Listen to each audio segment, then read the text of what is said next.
Sallallahu ala Muhammad. Inilah sebuah kisah nyata. Ada seorang ustadz yang sakit selama 16 tahun. Selama 16 tahun dia lumpuh dan tidak bisa berjalan. Berbagai ikhtiar dia lakukan, ruqyah, bekam, tibun nabawi, tapi belum juga mendapatkan kesembuhan.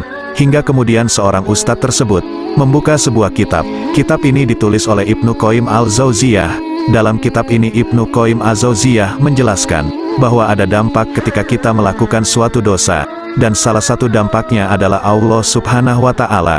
Allah uji dengan penyakit dan penyakit itu sulit untuk disembuhkan. Maka kemudian ustadz tersebut muhasabah diri. Jangan-jangan penyakit yang dia rasakan selama ini adalah karena ulah tangan dia di masa lalu, dosa yang belum selesai pertaubatannya kepada Allah.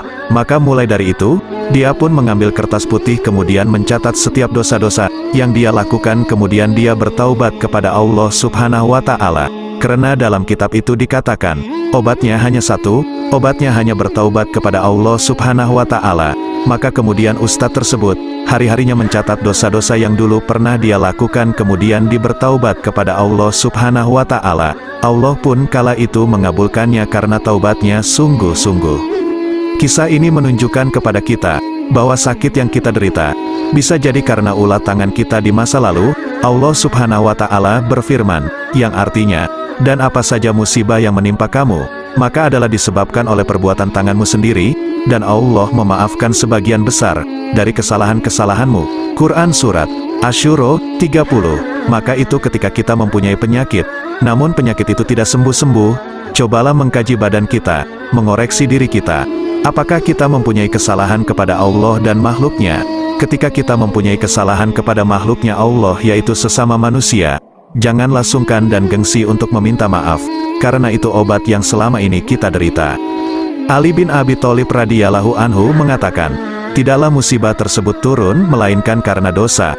Oleh karena itu, tidaklah bisa musibah tersebut hilang melainkan dengan taubat. Al-Jawabul Kafi, halaman 87. Maka kalau hari ini kita belum sembuh, marilah kita bermuhasabah, jangan-jangan ada dosa-dosa kita di masa lalu yang belum selesai pertaubatannya. Jangan-jangan ada dosa kita di masa lalu yang kita belum sempat bertaubat, tapi sudah melupakannya. Kemudian kaum muslimin, ketika kita sudah betul-betul bertaubat, kita sudah hijrah, meninggalkan masa lalu kita yang gelap, meninggalkan dosa dan maksiat yang dulu rutin kita lakukan. Kemudian Allah belum karuniakan kesembuhan, maka bisa jadi menjadi mengangkat derajat kita.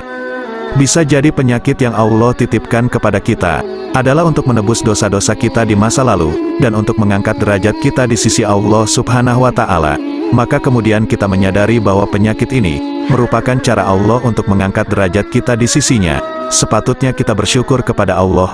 Alhamdulillah, terima kasih ya Allah atas ujian yang Engkau berikan kepadaku. Marilah kita belajar dari kisah Nabi Ayub alaihi salam, yang ketika diuji oleh Allah Subhanahu wa Ta'ala dengan penyakit selama 18 tahun, dan Nabi Ayub tidak pernah sedikit pun mengeluh kepada Allah Subhanahu wa Ta'ala, hingga kemudian akhirnya dia mengangkat tangannya dengan berdoa.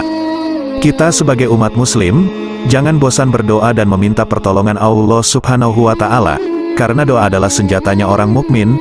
Ada hikmah di setiap ujian, dan orang yang cerdas adalah mereka yang bisa memetik hikmah dari kejadian-kejadian yang ia peroleh yang menimpa dirinya.